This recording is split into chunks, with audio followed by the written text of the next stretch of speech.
Hello, everyone, and welcome back. And so this is session 3 of today's Green Coffee Summit event.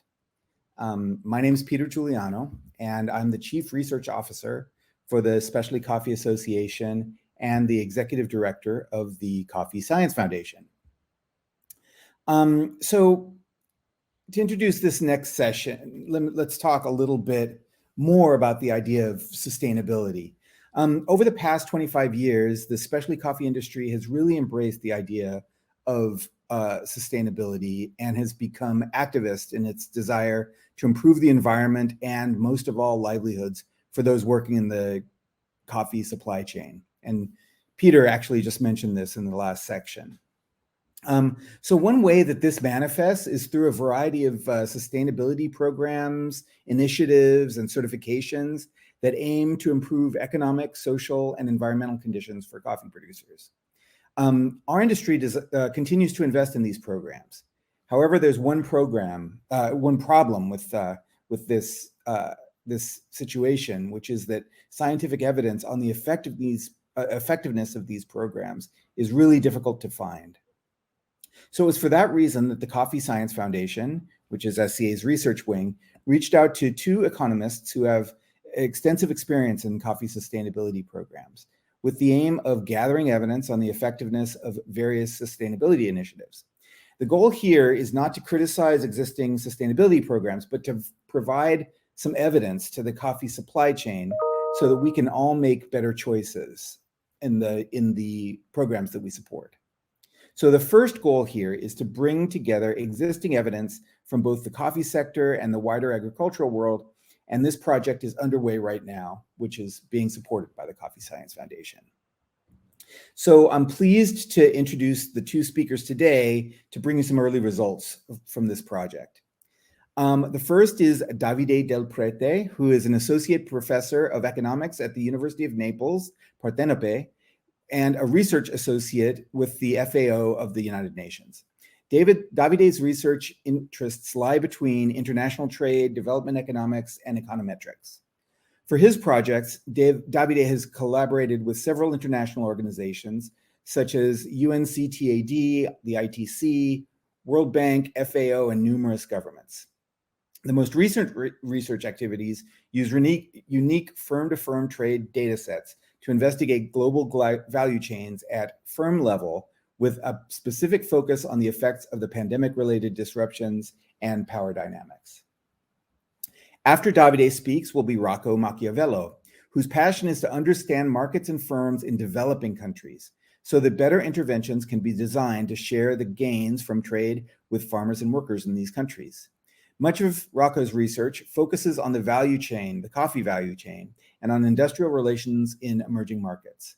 Rocco holds a PhD in economics from the London School of Economics and Political Science, where he's currently an associate professor in management. Previously, he was a postdoctoral research fellow at Newfield College, Oxford University, and the Harvard Kennedy School, and a professor at Warwick University. Rocco acts as IGC lead academic in Myanmar and is a research fellow at, here come the acronyms, BRED, CEPR, IPA, JPAL, and an ERC grant recipient.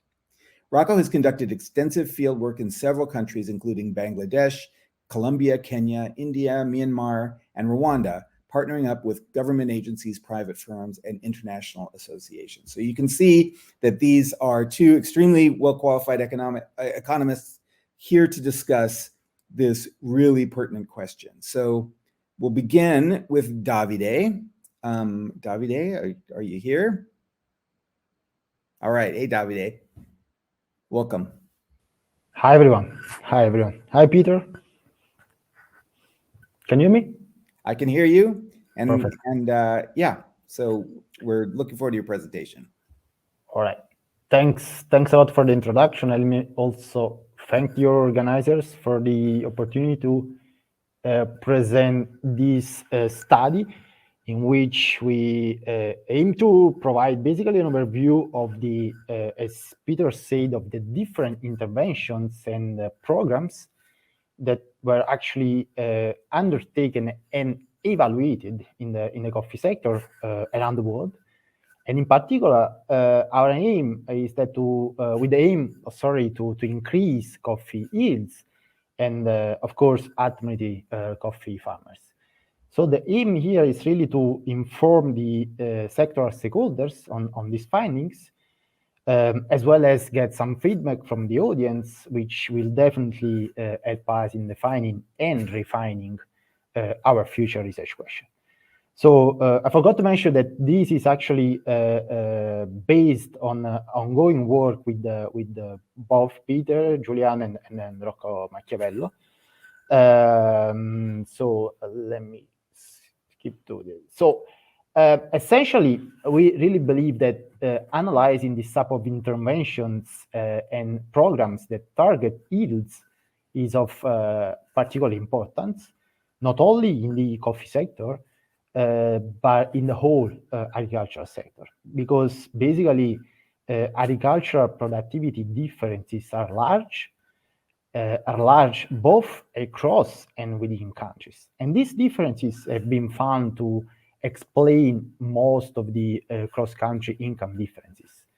So understanding these gaps and the sources and the drivers of these productivity differences is a very important question. So the map that I show here is basically the aggregate yield heterogeneity for 17 crops, excluding coffee. Okay. And as you can see, there is a lot of variation both across and within countries. But despite the potential benefits that you can imagine of narrowing the gap between basically the north and the south of the world in terms of productivity, some recent literature has found and shown that there is still a very limited adoption of yield-enhancing technologies and interventions by farmers. Okay, so the aim of our study of this talk is basically to understand why and what are the programs and interventions that did work and others that did not really deliver the expected results. So zooming into the coffee sector, as you might well know, that, well, actually coffee is really a primary source of income for around 12 million farmers worldwide. Half of these farmers live, however, below the international poverty line, with the highest levels of poverty that are found in both Africa and Oceania. And almost 95% of these farmers are smallholders, okay, with less than 5 hectares. So there is definitely room to improve the situation for these farmers. And similar to the aggregate picture that I just shown you at the beginning of this presentation, there is also a significant yields dispersion both across and within coffee producing countries, where yields here is measured as kilos of green coffee over farm sites per hectare. Okay, so for instance, as you can see from this picture, there is Vietnam that has average yields of more than 2,000, for instance, while Ethiopia, that is the least productive country, has an average yield of only 350 around. But still, even within Ethiopia, as you can see from the chart box, there are farmers who actually produce with an yield that is around 100 and others of 500. So this means that there are really large benefits to increase yields even within these least productive countries. Okay.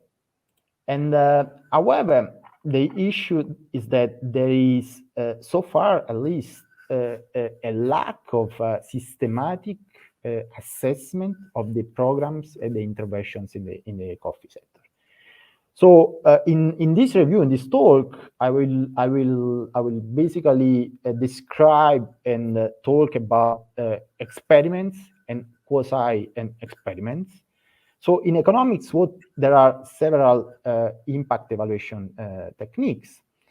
What we mean by experiment and quasi-experiments. So, well, essentially the experiments are the randomized controlled trials, which is also the gold standard for impact evaluation technique.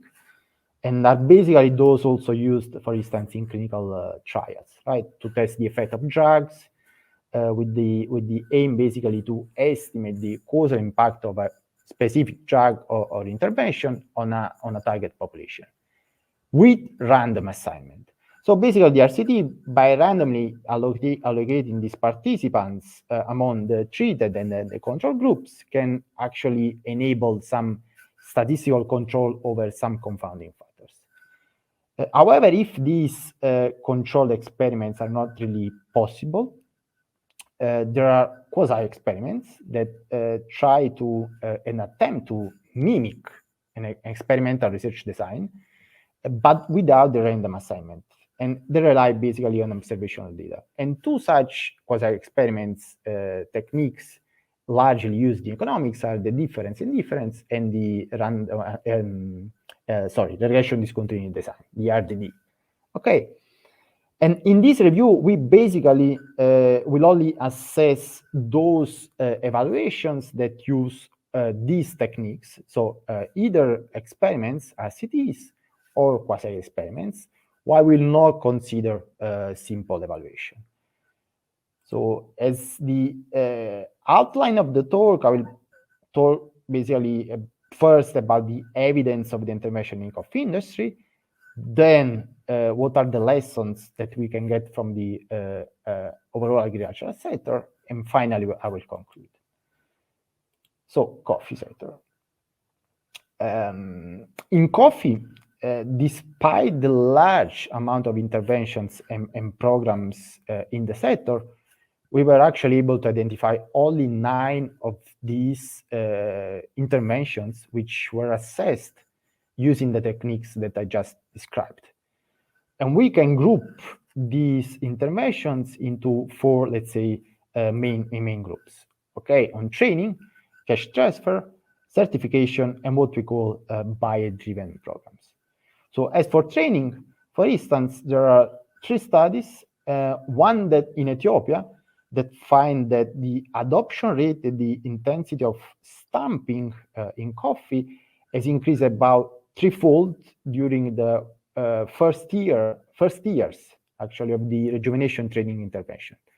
However, trainings and best agricultural practices are not always and not easy to diffuse among coffee farmers, as a study in Rwanda also finds.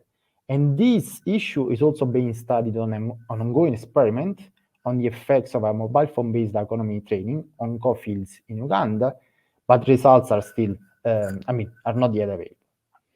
On cash transfer, there is indeed evidence that there is actually a large cash transfer intervention by Give Directly, which transferred approximately $1,000 to 3,000 households, farmers, via a mobile wallet in Uganda.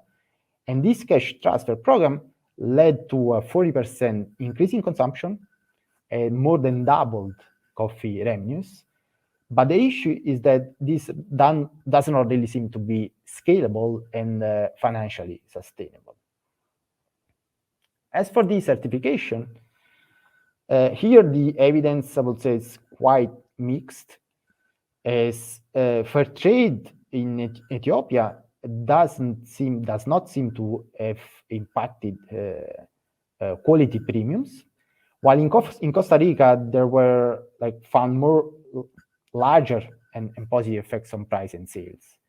And similarly, for the Common Code and for Coffee community, the 4C certification in Indonesia, these increased incomes for the participant into this community, but not agricultural practices and yields.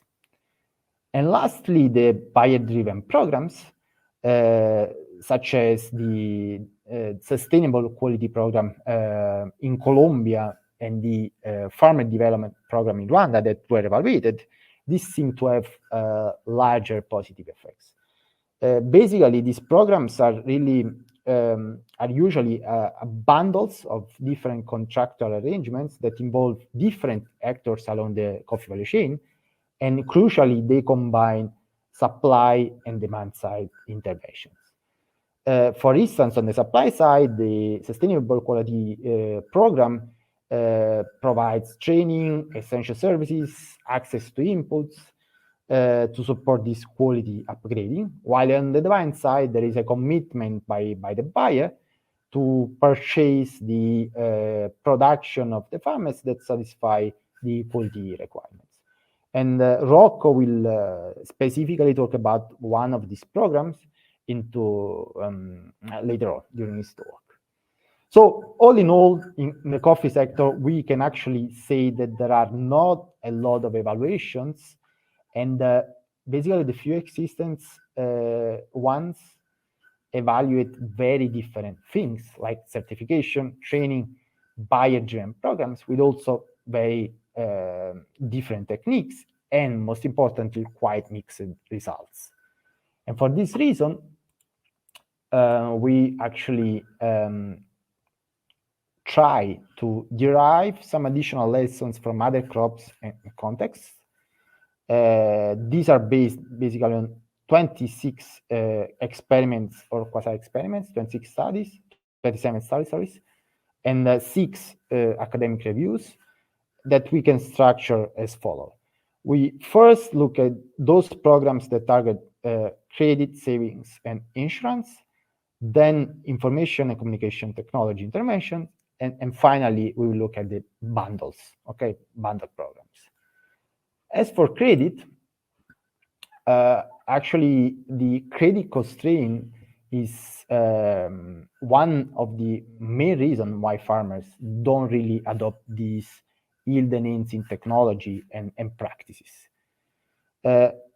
Here, a first type category of experiments provided a restricted access to credit, as for instance in Morocco, Mali, and Ethiopia. But the issue is that the uptake of this loan really remained very, very low. Only between 17 to 30% of farmers uptake this loan. And even among those that did take a loan, this was only used, I mean, as a very small fraction of this loan was used to increase the expenditure on these yield-enhancing technology like fertilizers or other agricultural inputs. There are instead then a few experiments that show the importance of well-tailored credit and savings products to support the adoption of these innovations. So, for instance, these two studies really show and exhibit the importance of accounting for the seasonal distribution of farmer income. And in such two studies, the uptake was relatively higher compared to the ones that I just described. So we are talking about 60 and 50% of eligible farmers that took the loan. However, even in this case, while these products were, as I said, much well-tailored and contributed to the households and farmers' welfare, there is not really evidence that they induced higher adoption of fertilizers or other inputs. A second constraint around this topic is due to the risk. Okay, and in general here, the demand for insurance has been very, very low, particularly near market prices, with around 6 to 18% of take-up rate.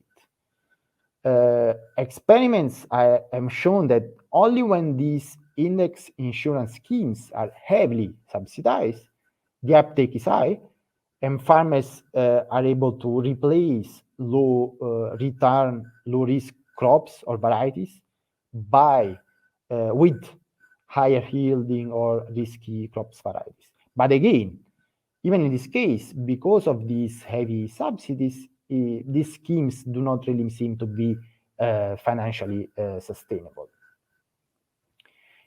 At the same time, We also have information frictions that are, even in this case, a really significant constraint to farmers on the adoption of these new and better technologies. Basically, the farmer needs really to know the specificity of the technology, either if it's an input or a fertilizer or a seed, a new seed, how to use it or adapt it, and whether this will perform and how it would perform in his own context. Okay, and here basically the extension services that have been devoted to overcome this type of frictions have typically focused on their efforts on training what we call contact farmers, and with the expectation that these contact farmers were the entry points in the farming community and push the information in their social networks. Okay, so to induce also other farmers to adopt these new technologies. However, the experiments on this issue did not really reach a clear consensus on whether these contact farmers should be network central farmers. So, for instance, those who know most of other farmers in their community, or peer farmers, those that in a way resemble most of the other farmers in the community, such as if we like by gender, for instance. And this suggests that basically who is a better contact farmer is really context specific. But again, here, only when these contact farmers are really incentivized with basically the payment of bonuses that are proportional to the success with the diffusion of the technology, these programs seem to be effective. Similarly, also disseminating information like price or agronomic information alone to farmers via, for instance, mobile phone has had mixed results. So, for instance, better information was observed in Uganda to have a positive effect on the level of prices received by the farmers, but this better price information might not have effect on prices, on farm gate prices, if these farmers, for instance, don't have option to sell on the markets that have higher prices, or, for instance, if these farmers don't have any bargaining power with the local traders. But in general, here, the results show that information really remains a serious constraint for increasing the productivity of the farmers. And finally, as a last group that I mentioned, here on bundles. So most of the information that I described so far only tackle the constraints on the supply side. As I said at the beginning of the call, there are programs that combine supply and demand side interventions, bundling different contractual arrangements.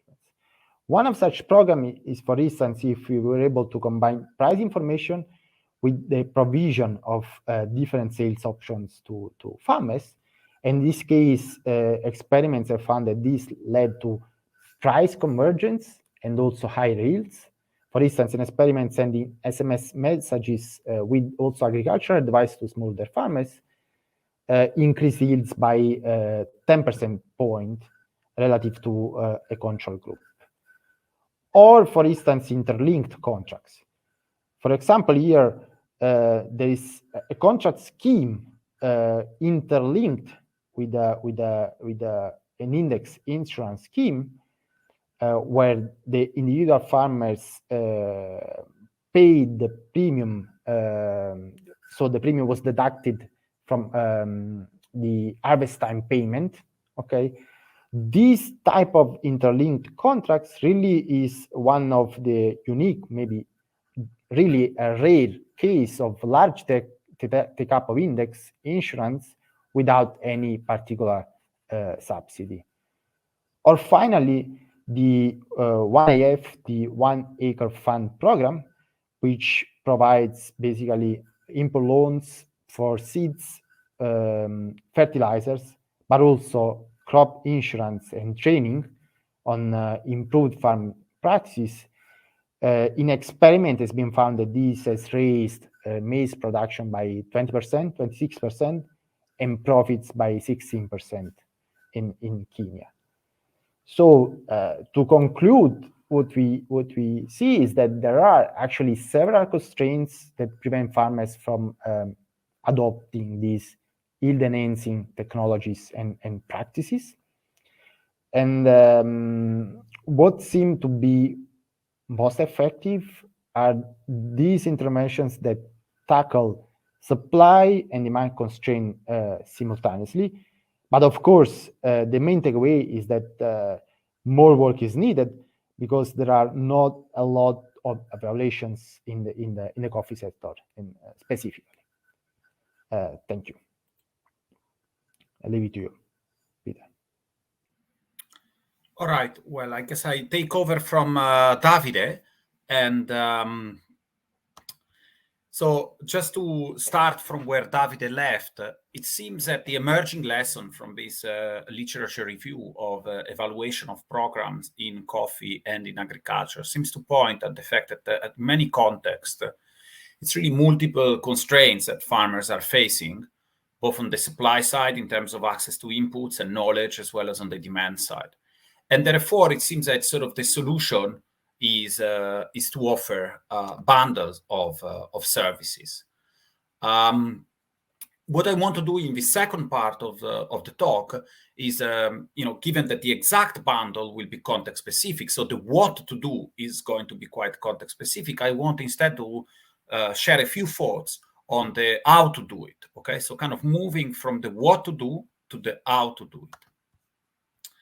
In practice, when we think about these bundles, in many contexts, and I would say particularly so in the context of the coffee chain and of programs that are sort of supported, if not in fact implemented by coffee companies, the bundle is going to be delivered, or a successful bundle is going to be delivered if there are strong relationships with the farmers. By relationship with the farmers, I mean that the interaction between the farmer and the company that purchases the coffee from the farmer kind of goes beyond the simple selling and buying of coffee during harvest season or after harvest season, depending on the context. In fact, in these exchanges, there's a much more complex bundle of services that is exchanged before, during, and after the harvest season. So, for instance, there might be loans that are given to farmers to sort of help farmers covering input costs or kind of fostering investment in their farm. There might be training or extension services that are being provided to farmers. There might be price premium, of course, that are being provided to farmers if they meet certain requirement.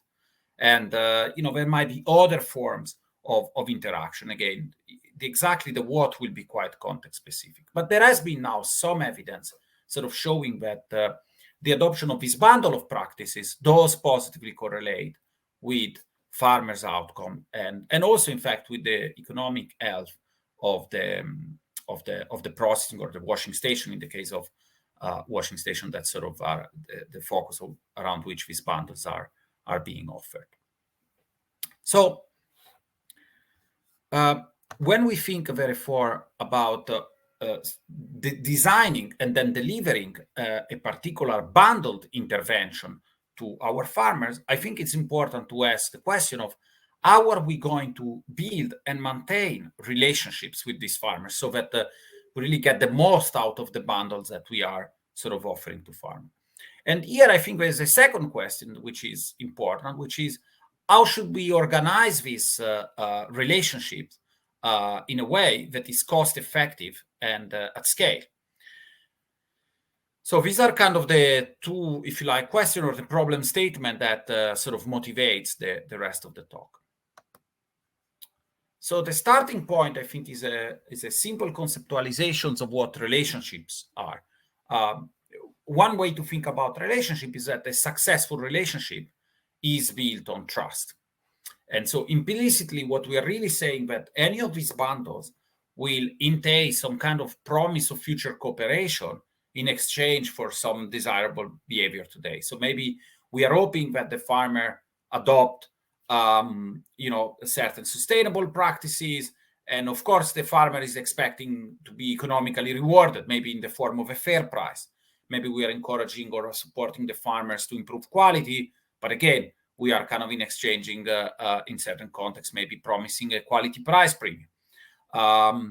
Maybe we are asking the farmer to support efforts to achieve a traceable supply chain. And again, the farmer will incur cost and maybe will try to do that at just the way it's behaving, but again, in exchange of some kind of future reward. So I just gave some very concrete example. The exact behavior that we are trying to incentivize and the exact structure of reward will depend on the specificity of the program. But I want to draw the attention to this notion that there are this sort of promise of a future cooperation in exchange for some desirable behavior today. And I think that two important ingredients of trust are, first, the credibility. Is this promise credible? And second is the clarity. Is the promise clear? Are there clear expectations about what the bundle means for the farmer, what the farmer is supposed to be doing given the bundle, and what the bundle will do for the farmer? And I think that here, I confess, my view is largely influenced by my understanding of the coffee sector in Africa, though I believe that with the relevant adaptation, some of what I'm about to say is also relevant in other origins. There are a number of challenges, very practical implementation challenges, if you like. The first one is that the vast majority of coffee farmers are very small. And that means that a single company, even say a medium or a medium-sized washing station, might have to interact with 500, 1,000, 2,000 farmers. So that means that there are many relationships that need to be built.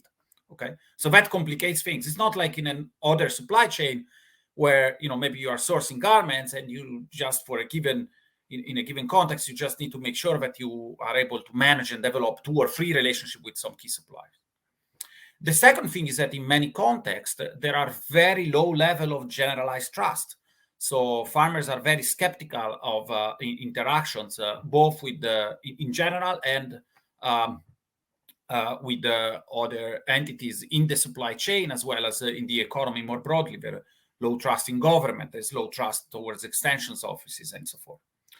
There are also low level of literacy that complicate, in some cases, the communication with farmers about what the bundle is about, what's the structure of cost and reward. And then there are also challenges with low digitization. Again, the extent of these challenges will be varying across context. However, it's fair to say that if we are thinking of programs that target those farmers that are particularly disadvantaged, both across as well as within origins, I do believe that the majority of people listening to this will recognize indeed these challenges with trust, low literacy, and low digitization. And so, why does these two things sort of create challenges? Well, first of all, I think they create challenges in identifying and communicating with farmers, because in many contexts, and here I'm really thinking particularly the context in East Africa, the supply chain is so fragmented, it's so informal that even for washing station is hard that are very close to farmers, so let alone for an exporting companies that are further away, it's very hard actually to have a visibility on who the farmers are and identify farmers. The sector is very informal and fragmented.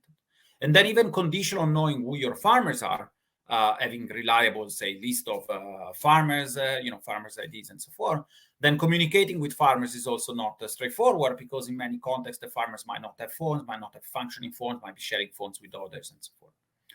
So if we were able to overcome these challenges in identifying and communicating with farmers, then we can start to think about building the relationship by sort of building clarity and building credibility of the bundles that we are offering. So these are essentially the ideas that led us to cooperate and set up a research collaboration between a partner, which is a coffee company. This is a collaboration that is happening in the context of East Africa, and an LSE-based research team.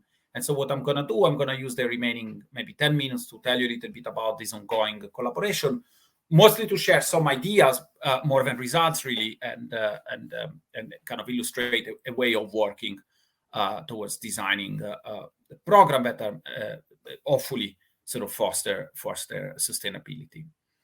So we began this partnership with this very open-minded company in January 2021. And so what we have been doing so far, we've been working together first towards a very large-scale data collection. And then we have also started to test some of the ideas, some of the interventions in the field through the use of randomized control trials. So we started with a very large mapping of about almost 30,000 farmers in the areas that potentially supply the company. And then we have surveyed in detail around 14,000 farmers, and then even deeper surveys with about 5,000-6,000 farmers located in 4 specific regions, where we tested with the idea of piloting some of these organizational intervention to see how a bundle of services could be deployed. And then based on these lessons, then there's now ongoing work on the design and rollout of a sort of a tier system to sort of tailor a little bit the type of bundle of services that the company, the partners offer to farmers to the specific circumstances of the farmers. One thing that I kind of like of this collaboration is the fact that it's a collaboration with a private sector company, and I think that this is kind of important, thinking about the sustainability of the program, in the sense that it's very important that there is a very strong business case in this type of evaluation, and that the partner establishes the business priorities, so that it's okay, so you hope to learn lessons, you hope to learn what doesn't work, and then if you find something that does work, maybe that can be adapted and then adopted. So there are actually in the literature out there examples of programs that have maybe been evaluated, but outside of the context of actually sustainable business intervention. And therefore, you might actually find examples of studies where the exact bundle actually did have an impact, but then as soon as the evaluation ended, then the whole kind of commercial relationship around the bundle unfolded, and therefore the intervention wasn't sustainable. There's now quite a few high-profile cases, and therefore the evaluation in those cases are still useful. We learn something about what are the constraints that the farmers face. But then, of course, it's a little bit disappointing to know that in a specific context, you have learned something and then nothing kind of gets implemented because it's not sustainable from a commercial point of view. And on the other side, I think that the role here of the research team is, of course, to support the necessary work related to data collection and analysis. But this is something that really happens by sort of being embedded in the operation of the partner company. So the first step, essentially, what we want to do is, in order to develop this relationship, is to really have a very good understanding of who are the farmers in the supply chain. So I'm just putting out some figures. The figures are not important, but I simply want to emphasize this fact that the step one is know your farmer. And then in step two, you can start asking and sort of question and essentially try to test the solution. And there is some sort of value, I think, in trying to test things rigorously. So very often when you are kind of rolling out your program, your sustainability program or your bundle, there are many kind of implementation choices that you have to make. Maybe you don't roll it out all at once. Maybe you don't know how to roll it out. And you have a few different options. When that's the case, it's the cost of sort of learning are actually quite low. You just need to try out a few different things. And so examples of things that we tried to learn together with the partner was, well, first of all, those creating sessions, so inviting farmers to attend sessions that create clarity around what is the bundle of services that the company is going to offer to farmers. Does that help? Does that help in the rolling out of these services and in the take-up of these services? Another question we were interested is actually trust. Is there a relationship between the farmer and is there a relationship between the farmer and the company? There is a relationship between the farmer and the employees of the company, in this case, the washing station managers. So in other words, is the relationship that the farmer has with the company or is it embedded simply in the person that works together with the farmer? The person, of course, might leave And we know that social relations in this context are very important. Another set of questions that we're interested in understanding is what is the best way of communicating with farmers? Because it's not so straightforward to effectively communicate with thousands of farmers scattered around relatively large areas, many that are, of course, difficult to reach. And there is also a type of communication that you don't want to necessarily delegate to your agents in the field for the simple reason that you want to achieve consistency. Consistency is part of the clarity. And so one way to go about this is to invest some resources to create a call center. And the call center, of course, such that the farmers have the phone numbers of the call center has the phone numbers of the farmers, of course, so that a kind of a two-way communication can be set up. So these are just some of the examples of sort of very concrete implementation questions that can sort of be tested out to see whether they work and whether they sustain or support the deployment of the bundle of services. So we do have some very preliminary results, which I think are in some ways encouraging. But again, I want to stress that they are preliminary. So first of all, I want to stress that it does look like this idea of kind of reaching out to farmers either through training sessions or by setting up the call center did increasing the engagement of farmers with the company and with the program in general. So we have a very high take-up rate of this training session. About like 80% of the invited farmers attended at least one of these sessions in which the program was explained. We have that a relatively high proportion of farmers engage with the call center. So they call the call center, kind of raise concern, raise concern with the implementation of the program or of the bundle and so forth. And that's also very encouraging. And of course, that engagement is actually higher for farmers that were invited to join the program. The call center access to the call center was given to all farmers. And then with regard to the way of interacting with the farmers, it was good that it tested this idea of the relationship manager versus the effectiveness of having a relationship manager versus other modes of communication, because the relationship manager is actually quite expensive to deploy in the field, and in terms of the time and the cost. And it turns out that having or assigning to farmers a fixed relationship manager didn't have a very strong impact on the interaction of farmers with the program. And in fact, there was a much larger impact by simply switching out from simply sending SMS, from actually having the call center calling farmers to remind them about activities related to the program. So that seems that phone calls are, of course, much more effective, in fact, and probably a lot cheaper to do than kind of trying to reach these farmers in person through relationship managers. And then in terms of the impact of the program on practices, this is kind of very early days, but at least from an initial midline survey, it looks like that farmers invited to the program were indeed more likely to receive seedlings. In principle, all farmers should be receiving seedling in this context, but of course, not everybody does then. And then they were also significantly more likely to be aware of the different components of the bundle, so the different services that the company offers to farmers before, during, and after harvest season. And they also were more aware of good agricultural practices. Again, quite a large impact, given that there's relatively little awareness of those practices at baseline to begin with. So these are just encouraging results, but one thing that I want to stress is kind of that the value goes well beyond the evaluation, I think, here. The value of the collaboration goes really into sort of setting up essentially data systems and routines, and then allow the company to develop a better relationship with farmers, have more streamlined communication, and possibly also integrating various services under a more coherent and sort of efficient service delivery. And in that sense, having kind of a research team embedded in the company, and having a company, of course, that is so open-minded about testing out new ideas, I think was obviously an important factor. So let me wrap up. So farmers face multiple constraints. We need to deliver bundles of intervention, tackling both demand side as well as supply side constraint. The exact bundle will change across contexts, depending on farmers, depending on how markets are developed, depending on what the government is doing in those places. In practice, delivering these bundles require establishing relationship with farmers.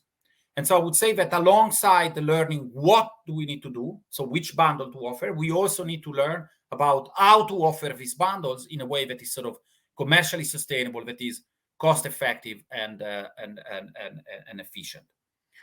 Implementation is hard, and we know, because very often these programs are, even though they are becoming increasingly important in supply chain, they are, after all, not the only thing that the company is doing. The company is busy in getting coffee, processing coffee, selling coffee, and so forth. And so there are a lot of implementation challenges that are certainly not made easier by the context in which very often we operate. I'm thinking here specifically about context with many small farmers, low literacy level, difficult communication, low trust, and so forth. And I think that here focusing on establishing credibility and clarity vis-a-vis the farmer potentially has high payoff. And then I just want to stress kind of a little bit, this is an example that the benefit of an evaluation, I don't think, is actually to run a big experiment and then get the results and then act the result. That takes long. It's part of the benefit, but the benefit go beyond that. The benefit are in the collaboration. And I think that, there is this kind of cycle of design, test, learn, adapt, and then adopt that can sort of be rolled out in many contexts. And then I would say be patient, because if you embark on kind of trying to learn about the effectiveness of your sustainability program, I think patience is a very good ally. As I was mentioning, we started the collaboration now nearly 2 years ago, and we started having some results, but of course we haven't learned nearly as everything that we wanted to learn in the process. Thank you. I think I'm done. Here is my email, so if you have questions or any follow-up, please feel free to get in touch. Thank you both for these really valuable and also pretty intense set of slides. I learned a lot. I was fascinated by a lot here. We have some questions from the audience, but maybe I thought, and some comments too, I'd like to maybe just air a couple of my own as we get going here. We've just got a few minutes for questions, but Davide, I wanted to harken back to your presentation. You talked about measuring the effectiveness of interventions, and of course you use the term interventions. That to us in the industry means either a project or a certification or some sort of thing that we do to try to make the world better. That your term is interventions, and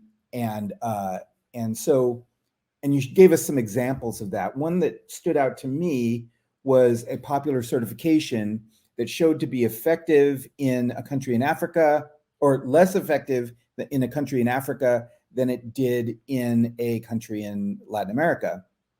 And I guess that's not surprising when you think about it, but of course we tend to think of these interventions as one size fits all. Like if it's good for one farmer, it's good for all farmers. But of course your evidence seems to contradict that.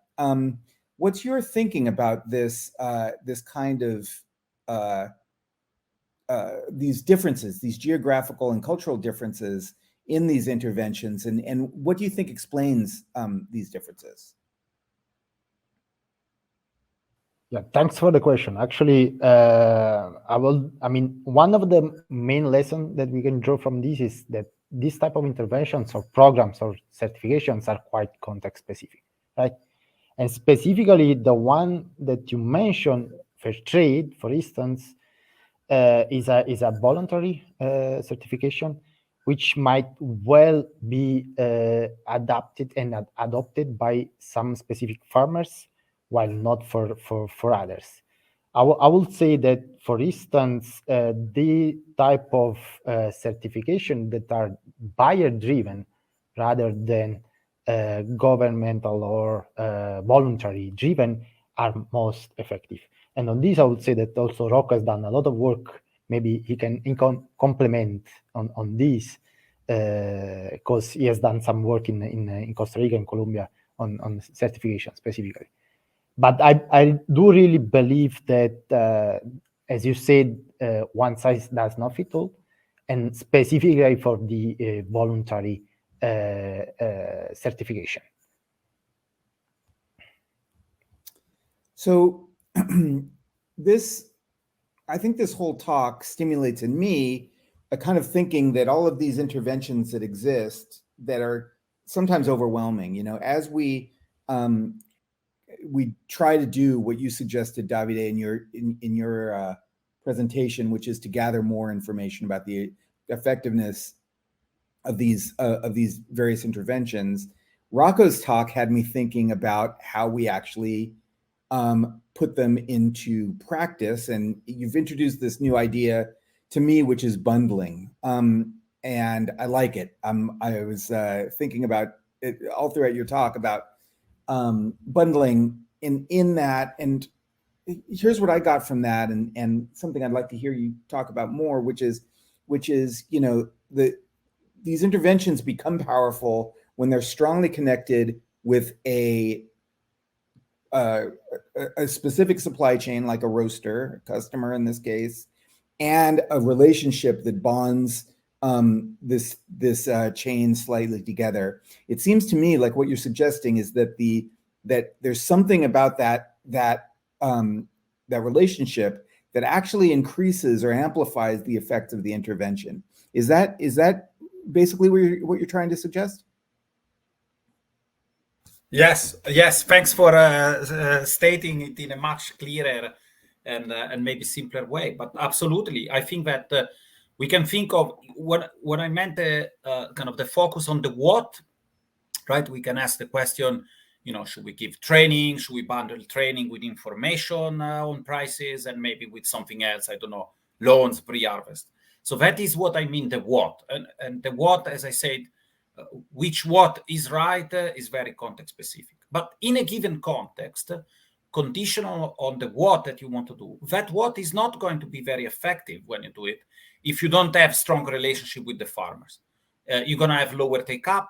You're going to have confusion. The farmers are not, they don't see clearly what's the value of the bundle that you are proposing, for instance. What is it that you want them to change and why? What are they going to get in exchange? And I think these are all things that you can communicate within the context of a long-term relationship.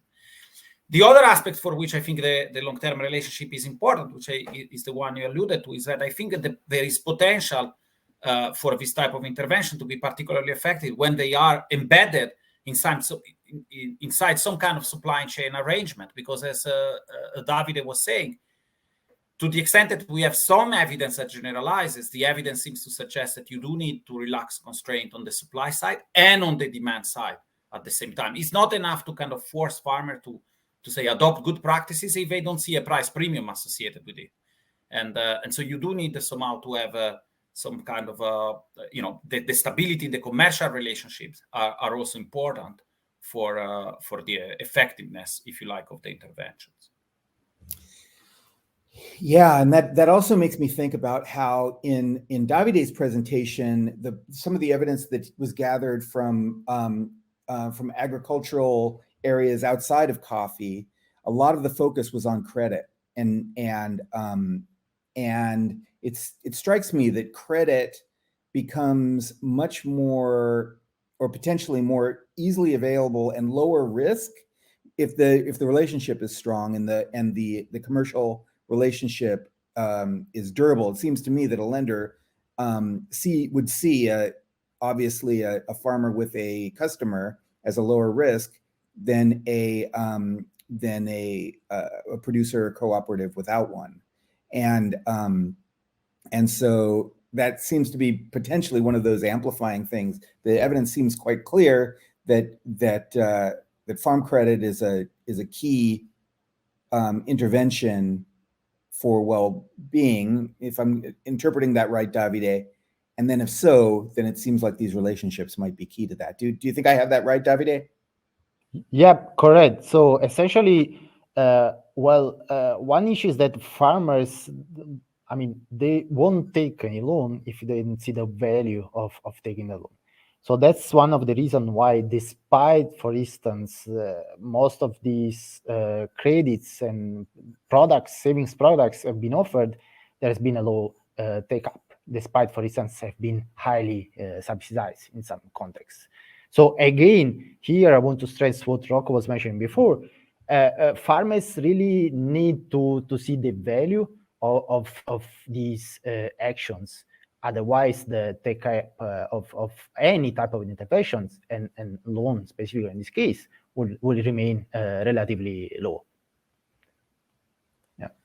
So, thank you. Finally, I think this is going to be our last question, but making it very practical. Rocco, you talked about some of the challenges that exist in particularly buyers establishing relationships with very complicated, diverse, or disaggregated farmer groups. We had a question from Celestine, which asked very pointedly, how do you build the direct relationship with the farmers in these cases where middlemen play a key role? And I think they're talking about, washing stations, et cetera. You've worked in the field a lot, Rocco.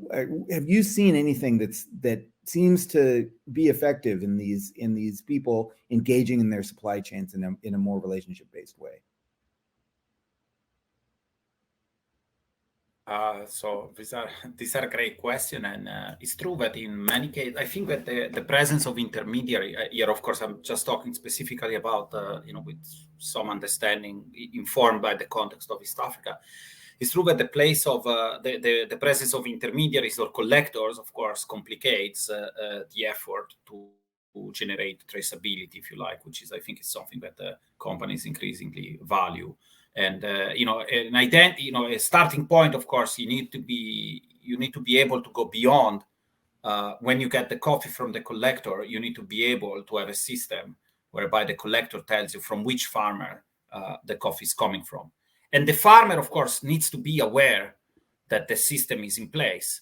And right, so you need to be able to have the list of your farmers and then make sure that the farmer knows that they can deliver the coffee through a collector, maybe because they are too far away from the washing station. But then they have a way of verifying that the information that the collector is giving to the company, you can sort of double check it with the farmer. And the information could be about volumes, it could be about prices even.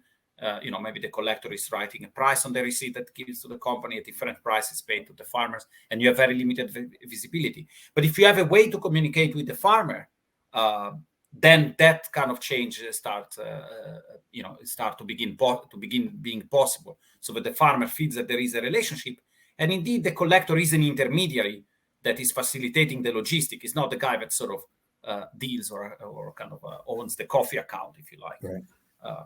So that's just to describe a very concrete example. On the credit is another great example where I feel there's so much variety across origins in the degree of maturity of the system, because you go to origins in Central or Latin America where the banks are already very savvy and they are quite happy to extend credit to farmers already based on very detailed records of the deliveries of farmers to downstream buyers. You go to East Africa, such record is not there.